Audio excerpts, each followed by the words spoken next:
દરેકને મારા રઘુવંશી પરિવારને મારા જય શ્રી કૃષ્ણ, જય જલારામ। આજે દશેરાને દિવસે અમે રઘુવંશી પરિવાર શસ્ત્ર પૂજન માટે એકઠા થયા છીએ અને દરેક રઘુવંશી પરિવાર બહોળી સંખ્યામાં ત્યાં હાજર પણ હતો।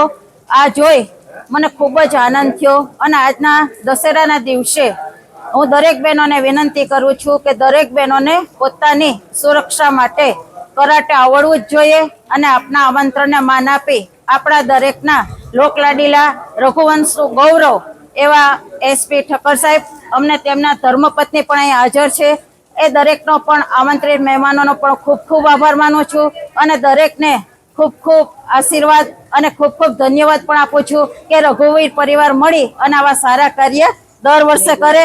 જય જય શ્રી રામ, જય જય શ્રી રામ, જય જય શ્રી રામ।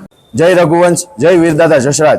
આજે વિજયાદશમી એટલે કે દશેરાના પાવન પર્વ પર રઘુવંશી સમાજ દ્વારા શસ્ત્ર પૂજનનું આયોજન કરવામાં આવેલ હતું, જેમાં લોકો બહોળી સંખ્યામાં જોડાયેલ હતા। 7 વર્ષથી લઈ 50 વર્ષ સુધીના લોકો આ દશેરામાં શસ્ત્ર પૂજનમાં જોડાયેલા હતા। અમે ગયા વર્ષે પણ રઘુવંશી સમાજ દ્વારા શસ્ત્ર પૂજનનું આયોજન કરવામાં આવેલું હતું, એમ આ વર્ષે પણ આયોજન કર્યું છે, જેમાં લોકો 150 થી વધારે લોકો આ શસ્ત્ર પૂજનમાં જોડાયેલા છે।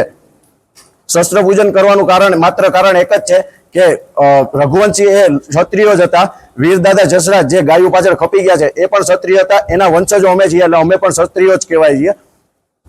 બેન દીકરીઓની રક્ષા કરવા માટે આજે અમે લોકોને જાગૃતિ માટે આ શસ્ત્ર પૂજનનું આયોજન કરવામાં આવેલ હતું, જેમાં એસપી શ્રી ઠક્કર એસપી શ્રી ભાઈ રહેવા દો, જેમાં અમારા આમંત્રણને માન આપીને લોહાણા મહાજન ટ્રસ્ટીઓ શ્રીઓ તથા એસપી શ્રી ડીવાયએસપી, જેમાં મહેમાન તરીકે શ્રી એસપી શ્રી ઠક્કર સાહેબ પણ હાજર રહ્યા હતા। લોહાણા